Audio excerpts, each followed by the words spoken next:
Bismillahirrahmanirrahim. Assalamualaikum warahmatullahi wabarakatuh.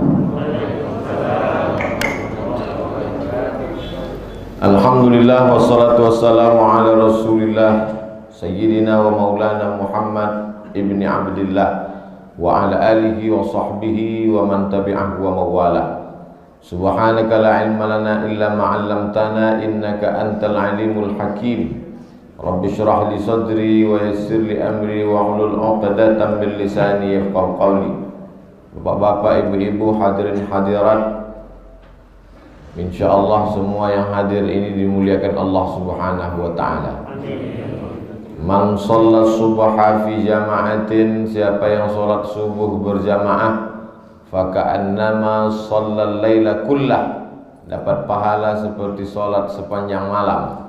Man shalla subha fi jama'atin, siapa yang salat subuh berjamaah, kana fi zimmatillah, maka dia dalam tanggungan Allah, dalam perlindungan Allah. Man shalla subha fi jama'atin, siapa yang salat subuh berjamaah, summa qa'ada yadhkurullah, sesudah salat itu dia duduk di masjid berzikir niat Allah, hatta tatlu'asy syams, sampai terbit matahari. Summa yusalli rak'ataini, salat sunat 2 rakaat, kanat lahu ka ajri hajjatin wa umrah, dapat pahala seperti haji dan umrah. Mudah-mudahan keutamaan itu kita peroleh istiqomah sampai kita mati menghadap Allah Subhanahu wa taala. Bapak Wakil Wali Kota Solo di tengah kesibukannya dapat hadir sholat subuh berjamaah. Kadang manusia ini karena jabatan, karena kesibukan, alasan tak bisa datang sholat subuh berjamaah. Kenapa Pak Fulan tak subuh berjamaah? Baru terpilih jadi RT. Alhamdulillah kita bisa, mudah-mudahan istiqomah. Lan tamuta nafsun, orang tidak akan mati qabla an tastakmila rizqaha wa ajalaha, sebelum rezekinya penuh, sebelum ajalnya sampai.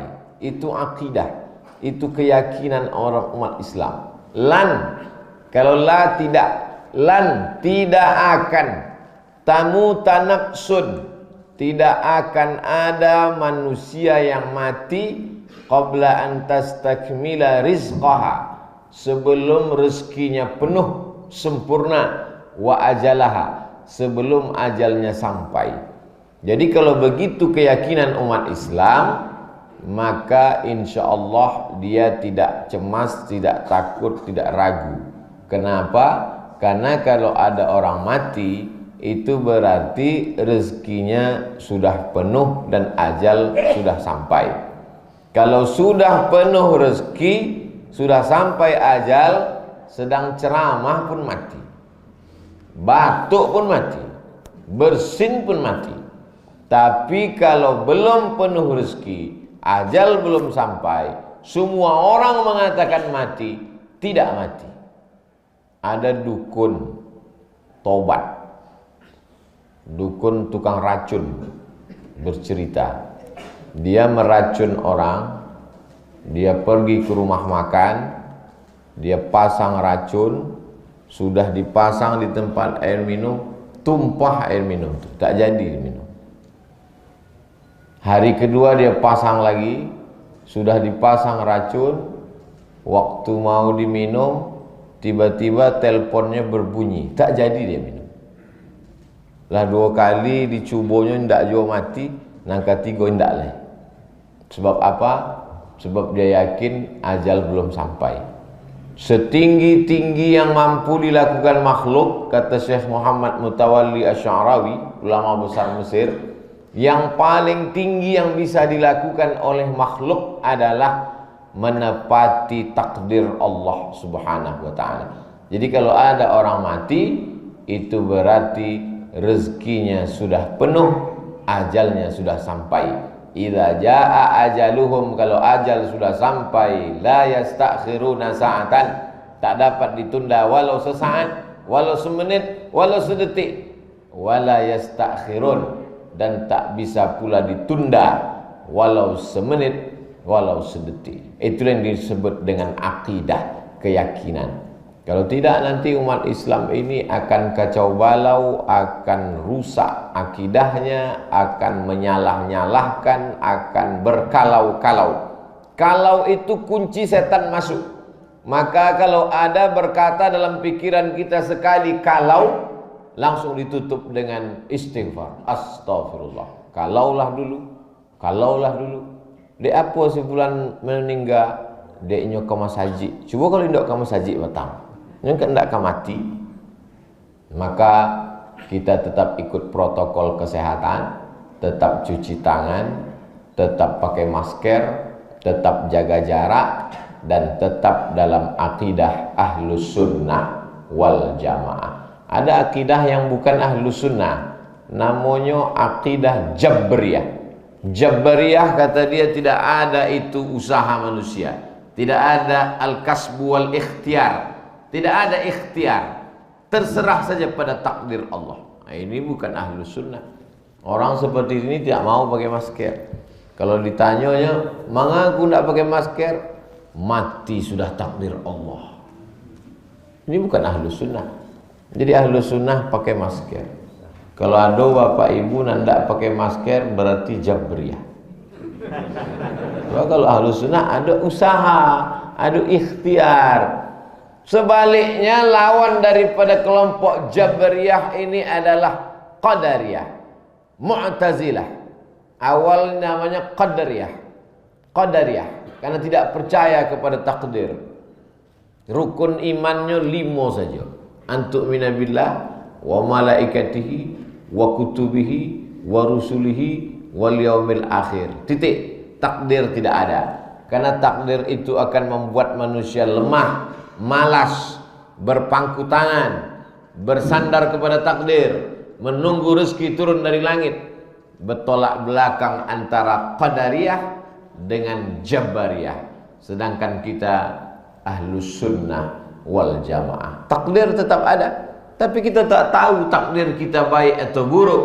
Maka kita berdoa kepada Allah, kalau memang hari ini takdirku baik, tetapkan aku dalam kebaikan. Kalau memang takdir tak baik, jauhkan aku dari takdir yang buruk. Setelah berusaha dan ikhtiar, bertawakal kepada Allah, berserah diri kepada Allah. Bismillahi tawakkaltu 'ala Allah, la haula wala quwata illa billah. Andai sesudah cuci tangan, sudah pakai masker, sudah jaga jarak, mati juga, berarti takdir Allah subhanahu wa ta'ala. Kalau sudah takdir terjadi, apa yang bisa kita lakukan? Raditu billahi rabba. Ridha, menerima ketetapan Allah subhanahu wa ta'ala. Saudara, kawan, sahabat, tetangga yang sudah meninggal dunia, tidak usah kita sesal-sesali, tidak usah kita salah-salahkan. Datanglah kita membawa setawar sedingin menenangkan hati keluarga. Ini sudah takdir dari Allah. Inna lillahi wa inna ilaihi raji'un. Manusia tidak akan mati sebelum rezekinya penuh, ajalnya sampai. Kok tahu bang? Itulah ceramah Ustaz Somad subuh tadi. Keceknya tidak akan mati awak kalau rasaki awak alun panuah, aja awak alun tibo, tidak akan mati. Tapi kalau sudah penuh, maka baru lahir pun mati. Kalau belum penuh, sudah umur 70, 80 pun belum. Karena janji belum sampai kepada Allah subhanahu wa ta'ala. Itu keyakinan, akidah. Akidah itu diambil makna dari 2 tali yang disimpul mati. Kalau sudah simpulnya simpul mati, tak terbuka apapun yang terjadi. Itulah akidah. Akidah itu tali simpul mati, bukan tali simpul tali sepatu. Terasa sempit dilonggarkan, terasa longgar disempitkan. Itu bukan akidah. Itu namanya akidah ikatan tali sepatu. Sedangkan akidah kita adalah akidah yang kuat. Apapun yang terjadi, tapi yang mudah itu kan menceramahkannya, Buya. Menggerakkan lidah yang tak bertulang yang senang. Kalau sedang mengalaminya susah. Abdul Somad pun kalau mengalami perkara masalah yang susah-susah, yang sulit-sulit, hadis yang subuh itu pun hilang. Jadi kita ini watawasau bil haq, saling menasehati dalam kebenaran, watawasau bis sabr, saling menasehati dalam kesabaran. Sampai bilo awak batutui-tutui kau buya, masih syukur alhamdulillah. Covid itu menular melalui air liur dan dia masuknya melalui mulut dan hidung. Itulah maka mulut dan hidung ditutup karena Covid menular melalui air liur, melalui mulut dan hidung. Cuba bayangkan kalau Covid ini bermutasi masuk melalui telinga. Lah batutik lah telinga awak. Tak ada tausiah lah. Tak terdengar lah. Ini masih melalui mulut dan hidung. Jadi orang beriman itu kalau datang kesulitan, dia berkata masih ada yang lebih sulit daripada ini. Kalau datang kemudahan, dia bersyukur kepada Allah Subhanahu wa taala. Adapun orang kafir selalu dalam keadaan gelisah, berkeluh kesah. Innal insana khuliqa halu'a. Manusia itu diciptakan dalam berkeluh kesah. Orang kafir kalau dia dalam kesulitan, stres, depresi, orang Amerika, orang Eropa mati bukan karena Covid, tapi karena stres, depresi, naik tekanan jantung, naik darah tinggi, naik gula darah, mati karena ketakutan yang berlebihan. Orang kita tak ada takut, tak ada cemas, enjoy, tenang, santai. Sedang ceramah pun bisa tertidur karena hati yang senang, hati yang tenang. Orang kalau hatinya gelisah, hatinya takut, hatinya cemas, dia tak bisa tidur. Kenapa? Karena penyakit susah tidur namanya insomnia. Sampai minum obat tidur penenang, dikasih morfin, baru dia bisa tertidur. Sedangkan orang beriman hatinya selalu tenang.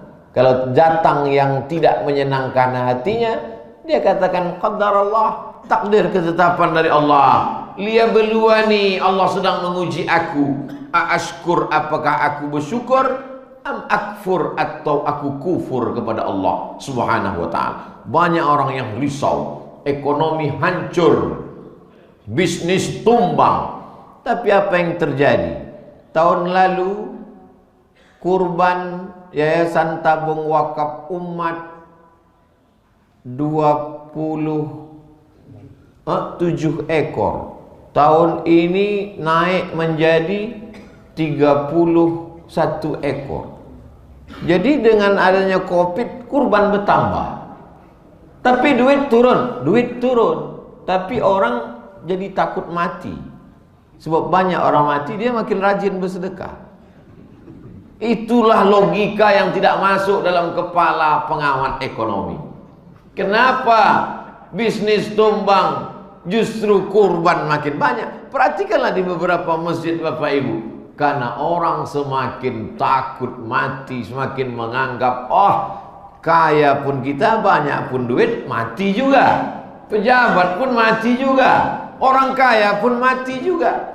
Maka menghadapi musibah Covid ini, manusia terbagi dua. Kelompok yang pertama, dia berpikir jadi orang baik pun mati juga. Wang enggak ke Mas Haji, awak ke Mas Haji pun mati juga. Sembayang pun mati juga. Elok enggak usah sembayang sih. Itu namanya mazhab syaitan. Yang satu lagi semakin menjadi orang baik. Saya pelit pun mati, bakhil pun mati, berkurban pun mati. Elok awak berbuat amal. Nanti kalau awak mati, insya Allah mengalir. Maka tak tertampung-tampunglah orang mewakafkan tanah. Makin banyaklah orang berwakaf, bersedekah. Jadi ada efek dari perbuatan Allah Subhanahu wa ta'ala. Allah Ta'ala menguji manusia ini dengan dua ujian. Wa balawnahum bil hasanat. Kami uji mereka dengan hasanat. Hasanat, kebaikan. Hasanah, satu kebaikan. Rabbana atina fid dunya hasanah. tapi Allah menguji bukan dengan hasanah. Wa balawnahum bil hasanat, kami uji mereka dengan kebaikan-kebaikan. Diuji dengan sehat, diuji dengan anak, diuji dengan harta, diuji dengan jabatan, diuji dengan popularitas, diuji dengan kecantikan. Ini ujian. Banyak orang tidak menganggap begitu. Dia anggap ujian itu sakit, miskin, susah, melarat. Orang diuji kok. Mana diuji? Hitam, pesek, pendek, buruk, miskin. Bukan. Ujian itu bukan seperti itu. Makanya Nabi Sulaiman alaihissalam ketika melihat kerajaannya hebat, hartanya banyak. Nabi Sulaiman itu ayahnya namanya Daud. Orang barat menyebutnya King David, Raja Daud. Daud punya anak namanya King Solomon. Nabi Sulaiman alaihissalam melihat kekayaannya, jin ifrit pun tunduk kepada dia, angin pun bisa dikendalikannya. Apa kata Nabi Sulaiman? Hadza min fadli Rabbi, ini dari Allah. Liyabluwani, untuk menguji aku. Ashkur, apakah aku menjadi hamba Allah yang bersyukur, am akfur, atau aku menjadi hamba Allah yang kufur. Salah kita menengok nikmat Allah ini, nanti kita bisa jadi orang yang tidak bersyukur. Kalau sehat, nikmat. Kalau sakit, laknat. Kalau dapat jabatan, nikmat. Jadi orang biasa, laknat. Kalau punya kedudukan di kantor, kepala dinas, kepala badan, kepala kantor, nikmat. Kalau non-job, laknat. Tidak begitu cara pandangnya. Punya jabatan, ujian. Tak ada jabatan, ujian. Sehat, ujian. Sakit, ujian. Orang sehat ke rumah sakit menjenguk orang sakit. Apa kata orang sehat menasehati orang sakit? Sabar ya Pak, Bapak sedang diuji. Yang sakit kau ndak mendengar ceramah ambo. Kalau ini udah nggak ceramah ambo, bisanya balik kan. Wah, angjo sehat sedang diuji. Orang sakit banyak lulus. Buktinya orang sakit minta uduk, minta tayamumkan. Orang sakit minta tasbih, minta berzikir. Orang sehat main handphone. Banyak yang lulus diuji ketika miskin. Ketika miskin ke masjid 6 kali. Orang sehat 5 kalinya ke masjid. Subuh, zuhur, asar, maghrib, isya-nya 6 kali. Saking susahnya hati. Sesudah sehat, Idul Adha pun tidak ke masjid. Tidak ke masjid petang. Tidak, Covid. Tapi kan awak tidak PPKM darurat. Iyo, ambo ke masjid ambil kupon saya. Daging kurban. Betapa manusia ini diuji dengan sehat, disitulah dia tak lulus. Diuji dengan harta, disitulah dia gagal. Makanya faqsusil qasasa. Hai Muhammad sallallahu alaihi wasallam, ceritakan kisah-kisah dalam Quran itu la'allahum yatafakkarun. Mudah-mudahan mereka berpikir. Allah tidak hanya bercerita tentang Nabi Ayub yang kena penyakit. Allah tidak hanya bercerita tentang Nabi Yunus yang ditelan ikan, tapi Allah juga bercerita tentang Nabi Sulaiman dengan harta dan jabatannya.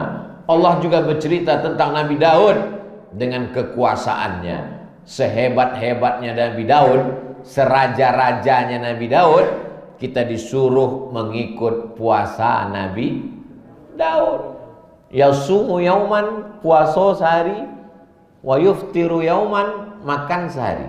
Hari kau makan, esok puasa. Cuma 5 hari awak hendak boleh puasa. Idul Fitri, Idul Adha, sabale, 2 balik, 3 balik. Lain dari itu puasa. Jadi Nabi Daud itu puasanya sebulan 5 balik hari. Kekuasaannya dari Sungai Nil di Afrika Utara, Sungai Efrat di Irak. Dari Mesir ke Irak, kekuasaan Nabi Daud. Puasanya sebulan 5 balik hari. Iku baru jadi lurah, tidak puasa Ramadan. Alasan safari Ramadan. Betapa malunya kita dengan Nabi Daud alaihissalam. Ahabbus siyam ilallah, puasa yang paling dicintai Allah, puasa Nabi Daud. Kenapa? Karena Nabi Daud yang paling tinggi kekuasaannya, raja, dan Nabi Daud pulau. Ikonan bagian kedua kok sagan mau menyampaikannya. Nabi Daud tuh bininya 100. Kau mau sampaikan apa tersenyum ibu berang. Bacalah kisah Nabi Daud. Jadi kalau ada orang mengejek Nabi awak, Nabi waang tukang babini Nabi Muhammad SAW. Nabi Muhammad itu ada riwayat menyabik 9, ada menyabik sebaleh. Nabi Daud 100, anaknya Nabi Sulaiman 300. Di total sadonyo 1000. Inyo kalau ikut caleg, bininya itu saja lah duduk. Ya kan, saking banyak. Ada buku judulnya Tuan Kurau. Ambo ada punya buku tuh di Bali, di Jogja dulu. Buku kok kontroversial. Ndak boleh dicetak, sesudah itu hilang. Tapi ambo sampai membalinya. Di dalam tu ada diceritakan seorang raja di Pulau Sumatera. Ndak paralu ambo sabik di matampek lokasinya. Seorang raja di Pulau Sumatera Islam, bininya 3000. Kalah pula Nabi Sulaiman. Hebat. Maka ke situ loh pembahasan awak. Balik ke cerita nanti, bahwa sadonya itu adalah ujian. Sebab kita selalu berpikir kalau sakit di ICU ujian, nama ninggal ujian, nan susah ujian. Kalau sanang ikut nikmat, iko pun ujian juo. Alhamdulillah, diuji dengan sehat masih hidup awak, masih awak lulus ujian. Sadonan sholat subuh berjamaah kok lulus ujian. Tapi dengan syarat jangan diposting. Bekokan, Pak Wakil Wali Kota. Iko pun ceramah mboko dipostingnya sesudah agak seminggu 2 minggu. Kalau gitu Buya takwi jo. Ambo ndak takwi. Tapi jamaah konan cameh. Bapak Ibu yang dimuliakan Allah Subhanahu wa taala, maka kalau kita pahami bahwa anak ujian, wa balaunahum, kami uji mereka bil hasanat, dengan yang baik-baik. Jadi kalau begitu tidak selamanya sakit itu ujian. Justru sakit itu bisa jadi nikmat. Dibalik dia. Yang sehat itu ujian, yang sakit itu nikmat. Loh, mana ada ayat dalilnya sakit itu nikmat? Nih. Ma yusibul mu'min min nasabin wala wasabin wala saqamin wala syaukin yastakuha. Hambaku yang kuberikan penyakit, syaukin yastakuha, duri menusuk tapak kaki, nasabin, lelah mencari nafkah, saqamin, penyakit yang tak sembuh-sembuh, illa kaffarallahu anhu biha sayyi'atu, dengan itu Allah melepaskan dia, membersihkan dia dari dosa-dosa. Islam datang merubah cara pandang manusia. Sebelum Islam datang, kalau ada orang kaya dapat nikmat, kalau ada orang miskin susah, melarat, dapat azab, kena laknat. Kalau ada orang sehat dapat nikmat, kalau ada orang sakit kena laknat. Dibalik cara pandang itu ketika Islam datang. Ketika kau sehat, kau sedang diuji Allah. Ketika kau dapat jabatan, kau sedang diuji Allah. Ketika kau sakit, Allah sedang membersihkanmu dari segala dosa-dosa. Tapi biasa ceramah hamba kok di komen orang langsung kalau diupload di YouTube. Saya tidak percaya. Ini akunnya bodong. Akunnya fake account, palsu. Baca roh mendebatnya. Basuo hilangnya hantu, tidak ada, tidak nyata. Kalau nya berilmu, mengajak awak berdebat berhadap-hadapan bisa. Tapi kalau orang sekedar komen-komen saja, diikut itu gila awak lama-lama. Habis pulsa awak, habis energi awak dibuatnya. Jadi zaman sekarang kalau kita sudah baca hadis, kita yakini, kita amalkan, insya Allah Islam datang menenangkan jiwa orang. Baik dia dalam keadaan dapat nikmat maupun dia sedang diuji dengan berbagai macam penyakit, datang ketenangannya. Yang selama ini sibuk dengan kenikmatan, jabatan, popularitas, kekayaan, kesehatan, ketika dia mendengarkan ajaran Nabi Muhammad SAW, dia tidak terlalu bangga, tidak terlalu sombong, karena dia yakin iko ujian dari Allah. Yang sedang sakit, yang sedang susah, yang sedang melarat, yang sedang berada di ruang ICU, yang sedang pakai ventilator, dia tidak down, imunnya tidak turun, dia tidak merasa sedang dilaknat, dia sedang merasa Allah sayang kepada dia, Allah sedang membersihkan dosa-dosa saya. Bapak sabar ya Pak, Bapak di sini di rumah sakit ini Allah membersihkan dosa Bapak. Tak usah kau ajari aku, udah ku dengar ceramah Ustaz Somad sudah. Bangkit imunnya, naik semangatnya. Dan bagi kita yang sehat pula, kalau kau dengar maridho saudaramu sakit, fa'udhu, kunjungilah dia, lawatlah dia, doakan dia. A'udzu bi'izzatillahi wa qudratihi min syarri ma ajidu wa uhadzir. Aku berlindung kepada keagungan Allah dan kuasa Allah dari segala yang aku hadapi, yang aku rasakan. Diajarkan dia doa bagaimana merasakan sakit. Sesungguhnya setiap penyakit yang kau derita, sampai duri yang menusuk tapak kaki, itu hanya cara Allah untuk menghapuskan segala silap dan kesalahan dosa-dosamu di masa yang lalu. Dosa saja Buya? Yo, cuma dosa. Utang tidak lunas. Nako membayar hutang piutang. Ya ayyuhalladzina amanu, hai orang beriman, idza tadayantum, kalau kamu menjalin transaksi hutang piutang, ila ajalin musamma, sampai batas waktu tertentu, faktubuh, tulis. Maka hendaklah menulis hutang piutang. Jangan sampai mati dalam keadaan tergantung dengan hutang. Harta warisan tidak boleh dibagi. Min ba'di wasiyyati yusi biha audain. Harta warisan boleh dibagi sesudah dilakukan dua. Yang pertama, keluarkan wasiat. Yang kedua, bayar hutang. Wasiat tidak boleh dibagi lebih dari total sepertiga harta. Berapa total hartanya? 1 miliar. Wasiat dia untuk ke masjid berapa? 2 miliar. Batal. Pengurus masjid jangan senyum dulu. Alhamdulillah Buya, Mas Haji awak dapat wasiat dari orang kayu. Baranya lagi 2 miliar. Haratonyo bara 1 miliar. Batal. Yang dapat cuma 333 juta dan 666 juta tetap dibagikan ke ahli waris. Jadi Mas Haji dapat bara 333. Itu saja wasiatnya. Enggak, ada puluhan lain. Apa bagi kanan lain. Sesudah wasiat dikeluarkan sepertiga, masih ada 2/3 dibayarkan ke hutang. Kalau hutangnya tidak lunas dengan itu, apakah anak ahli waris wajib membayarkan dari uang mereka sendiri? Terserah. Tak ada kewajiban bagi anak membayarkan hutang orang tuanya dari duit dia sendiri.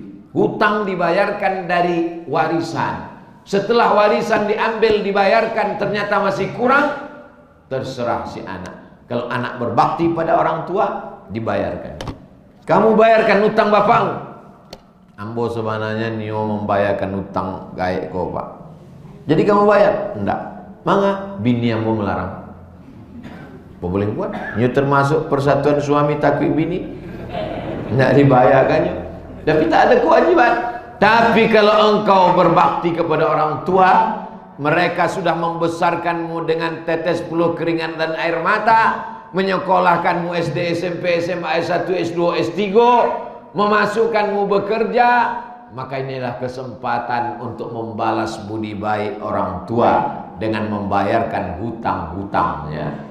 Ini penting. Orang menganggap Islam ini hanya mengajarkan sabar, Islam ini hanya mengajarkan bagaimana kita tawakal, tapi di samping itu semua Islam tersangkut paut dengan hutang piutang, warisan, duit dan lain sebagainya. Apakah semua wasiat itu mesti dilaksanakan? Tidak. Ada wasiat itu yang haram dilaksanakan, tak boleh dilaksanakan. Kalau ambo mati, tanamlah di atas kuburan ambo daun ganja 3 batang. Itu haram dilaksanakan. Ada wasiat itu yang makruh dilaksanakan. Kalau ambo mati, bawa jenazah ambo ke kampung halaman ambo. Matinya di Solo, membawa ke Pekanbaru, bara longkosnya. Makruh, mubazir. Tapi ada wasiat itu yang wajib dilaksanakan. Itulah yang disebut dengan wasiat harta. Wasiat harta wajib dilaksanakan selama tidak lebih dari 1/3 harta. Lewat dari 1/3 harta tidak wajib ditunaikan. Ini banyak keluarga kalau sudah wasiat takut. Barangkali yang mau ditelepon orang, Ustaz Abdul Somad, iko kami cameh menunaikan wasiat orang tua kami. Wasiatnya inyo ingin supaya dimakamkan di kampung halaman. Kampungnya di mana? Di Bagan Siapi-api. Nyo meninggal di mana? Di Indragiri Hilir. Sampai balik jam naik oto. Tidak satu wasiat ini wajib ditunaikan. Tapi katanya wasiat wajib ditunaikan. Wasiat harta. Wasiat yang ini ada kalanya wasiat itu bisa makruh, bahkan bisa pula wasiat itu haram. Bapak Ibu yang dimuliakan Allah SWT.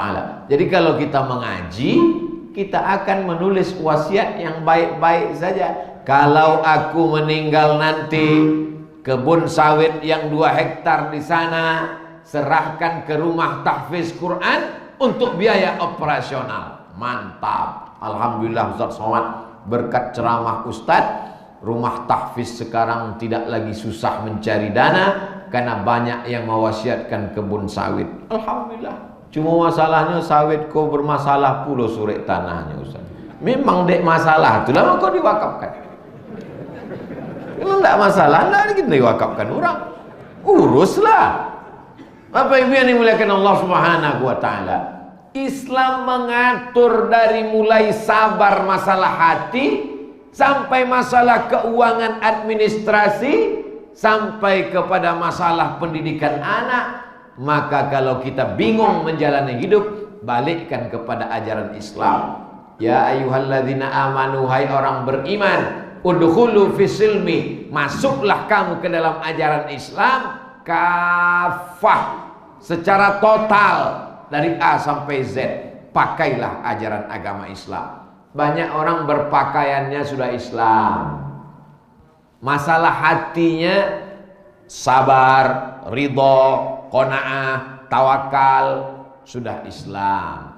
Sholatnya duha, tahajud, sudah Islam. Tapi duitnya belum disimpan dengan cara Islam, masih dengan cara riba. Alhamdulillah, bumi Minangkabau, negerinya para ulama, tak lama lagi akan selamat dari riba karena Bank Nagari berubah menjadi bank syariah. Allahu Akbar. Allahu Akbar. Ini bukan perjuangan ustadz penceramah. Inilah yang tidak bisa dilakukan oleh buya-buya. Kenapa? Membangun pesantren bisa dibangun oleh buya.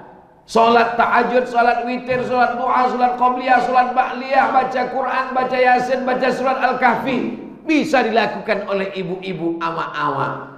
Tapi merubah bank konvensional menjadi bank syariah, itu amalnya bupati dan wali kota serta gubernur. Jadi jangan awak suuzon kalau ada orang ikut pilkada. Pilkada 2024 kinilah ada balehonya. Awak husnuzon saja. Mungkin inyo ingin beramal, amal yang tidak bisa dilakukan oleh ama-ama, amal yang tidak bisa dilakukan oleh Ustaz Abdul Somad. Amal apa itu? Merubah dari konvensional menjadi syariah. Jadi kalau ada orang beramal, alhamdulillah Ustaz Somad, bupati kami kok hebat amalnya. Apa amalnya? Inyo rajin sembahyang Jumat. Biasa salat Jumat. Anak SD pun sembahyang Jumat. Hebat bupati kami kau ya. Inyo rajin salat duha. Itu amal-amal. Salat duha siapa pun bisa, sesuai dengan kadarnya. Apa amalnya? Amal yang tak bisa dilakukan oleh orang lain. Sejak dia duduk di jabatan itu, dia buat sekolah tahfiz Quran di setiap kenagarian. Dia buat TK Quran, SD Quran, SMP Quran, SMA Quran. Diambil gurunya dari tempat-tempat tahfiz Quran, digaji dari APBD dan dari Basnas. Basnas digiatkan, dipotong zakat potong atas. Mungkin sholat tahajudnya hanya 2 rakaat, tapi amal yang mengalir lebih banyak. Ada amal yang bisa dilakukan oleh Ustadz Buya, alim ulama, berceramah, khutbah, tausiah, baca kitab di pondok pesantren. Tapi ada amal yang hanya bisa dilakukan dengan tanda tangan di ujung jari.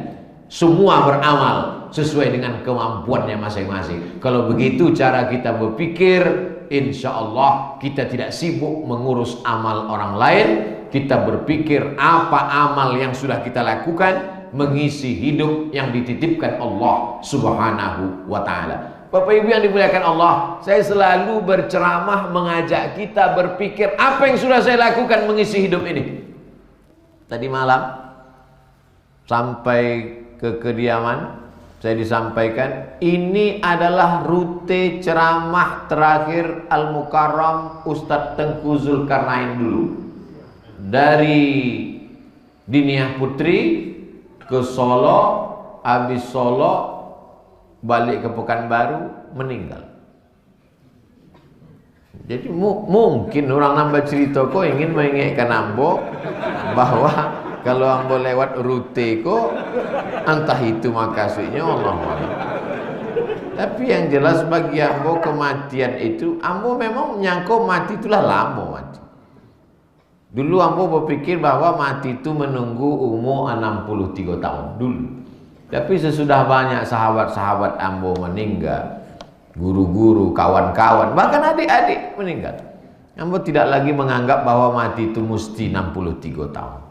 Bilo pun bisa. Nan penting sisa wakatunan diagi Allah Ta'ala ku awak isi dengan amal soleh.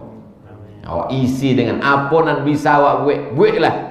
Itu nan bisa awak buat. Sehingga kalau kita sudah mati nanti dia tetap akan mengalir menjadi amal jariah.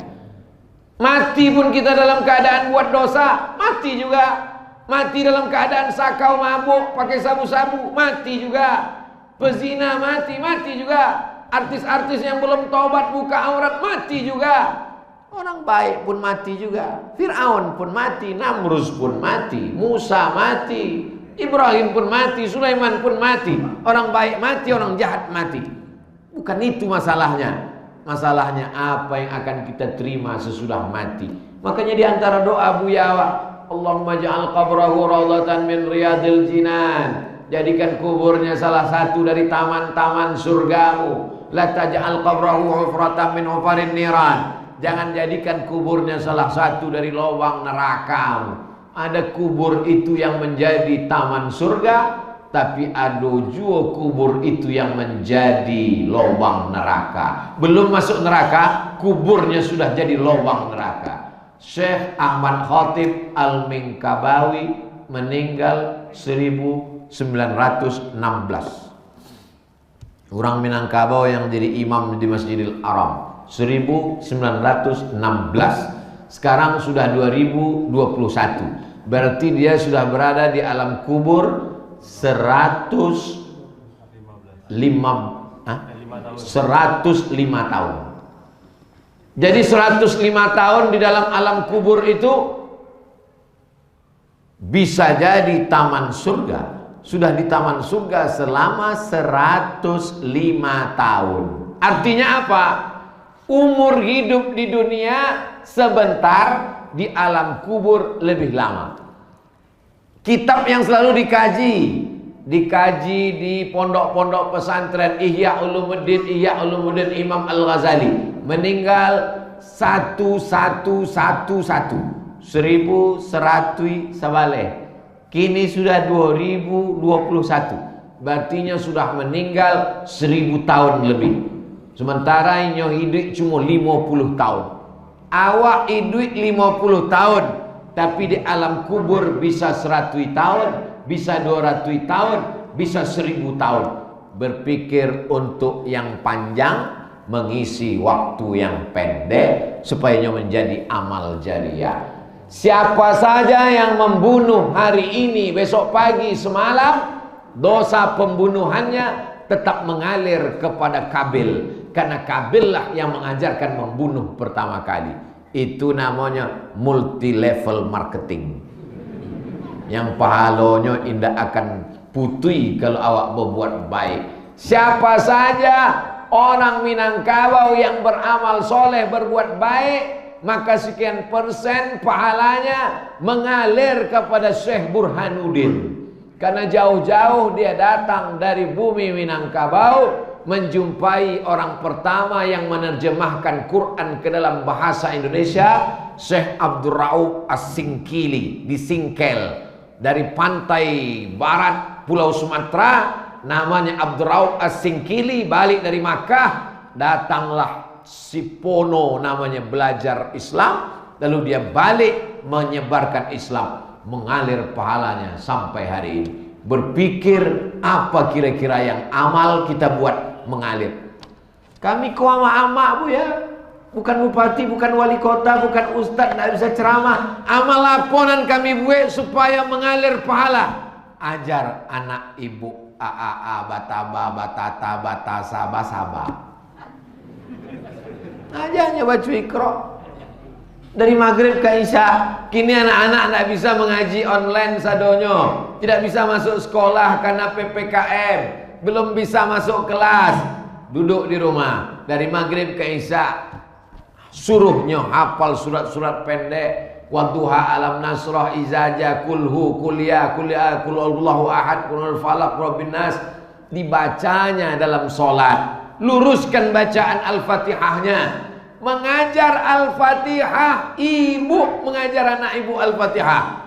Maka kalau ibu ajar dia Al-Fatihah, subuh dia baca 2 kali, zuhur dia baca 4 kali, asar dia baca 4 kali, maghrib dia baca 3 kali, isya dia baca 4 kali, mengalir pahalanya. Ambo baca alif bata, alif di atas, alif bawah, alif depan, u, a, i, u. Sesudah itu membaca Quran dari Al-Fatihah sampai ke An-Nas, ama ambo dan mengajar. Jadi setiap ambo berceramah, inyo mendapat pahala. Adapun ambo belajar ke Mesir, habis itu belajar ke Maroko, itu ibarat bangunan finishingnya saja. Yang menanamkan benteng, menanamkan pondasi, memacakkan tiangnya adalah ibu, al-madrasatul ula. Karena kalau sudah cerita tentang amal ajariah, kami ini ibu rumah tangga, tidak punya uang, yang mengasih belanja suami, kami tak punya apa-apa Pak Ustaz. Ibu punya investasi luar biasa. Siapa itu?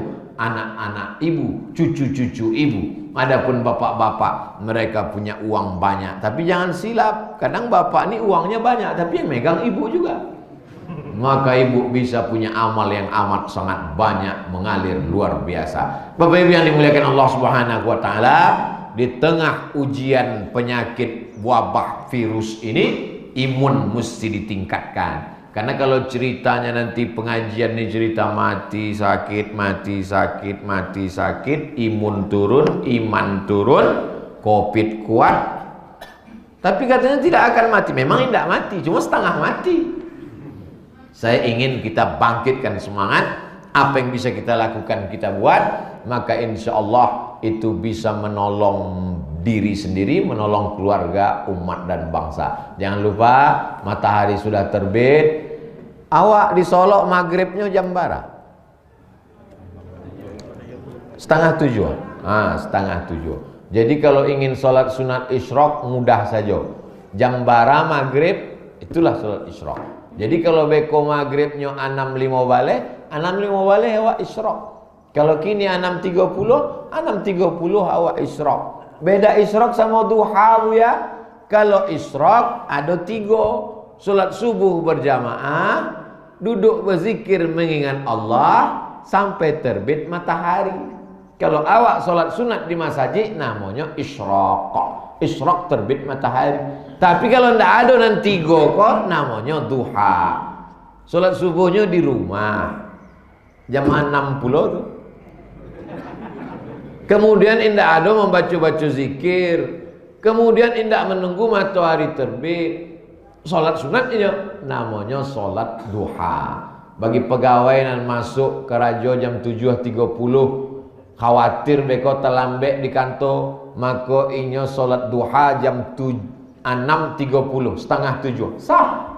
Yang sampai orang mengantri panjang, ditanya di mana pegawai, nyo sedang duha. Ayatnya Yasin pula. Orang ingin urusan panjangnya digaji oleh Pemda, Pemko, padahal untuk melayani orang banyak. Solat duha wak di rumah setengah 7 sudah bisa duha. Tapi kalau solat subuh berjamaah, duduk berzikir mengingat Allah sampai terbit matahari, namanya isyraq. Bagi yang pakai usolli sunnatal isyraq, pakai qaf, raka'ataini lillahi ta'ala. Dan indak pakai usolli dalam hati saja. Niatnya di hati, indak berbunyi, indak bersuara, indak berhuruf Allahu Akbar. Tidak usah dipertentangkan masalah berbunyi, indak berbunyi. Sama-sama diterima Allah Subhanahu wa taala. Itulah kaji kita pada subuh kali ini. Mudah-mudahan bermanfaat buat ambo dan awak sadonya. Diberikan Allah kebaikan. Allahumma anzilir rahmata wassalamata wal barakata ala hadhil jamaah. Turunkanlah keselamatan, kerahmatan, keberkahan kepada seluruh jamaah ini ya Allah. Allahumma qawi imanana, kuatkan iman kami. Wa sahih ajsadana, sehatkan badan kami. Waj'alna minal mukhlasin, jadikan kami orang-orang yang ikhlas. Allahumma tawil umurana, panjangkan umur kami untuk beramal saleh. Waj'alil hayata ziyadatan lana fi kulli khair. Kalau kau berikan kami hidup, jadikan hidup itu sebagai tambahan amal saleh. Waj'alil mauta rahatan lana min kulli syarr. Kalau kau takdirkan kami mesti mati, biarlah mati itu membuat kami berhenti buat dosa ya Allah. Allahumma khtim lana bi husnil khatimah wa la taqtim alaina bi su'il khatimah. Rabbana atina fid dunya hasanah wa fil akhirati hasanah wa qina adzabannar. Wa sallallahu ala sayyidina Muhammad wa ala alihi wa sahbihi wa sallam. Walhamdulillahi rabbil alamin. Taqabbalallahu minkum minna wa minkum taqabbal ya karim. Terima kasih segala perhatian. Mohon maaf segala kesilapan. Wassalamualaikum warahmatullahi wabarakatuh.